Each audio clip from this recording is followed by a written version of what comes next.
Guys, आज मैंने clay से एक ब्यूटीफुल बटरफ्लाई बनाने की कोशिश की, लेकिन सच बोलूं थोड़ा सा उल्टा पुल्टा हो गया।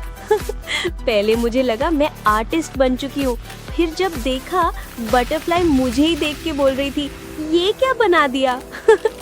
बट कोई ना, ट्राई करना जरूरी होता है ना। और बिलीव मी, जितना फनी स्टार्ट है ना, उतना ही मजेदार इसका प्रोसेस होने वाला है। तो एंड तक जरूर देखना, आगे जो होने वाला है ना, बहुत ही सैटिस्फाइंग और फन है। चलो स्टार्ट करते हैं।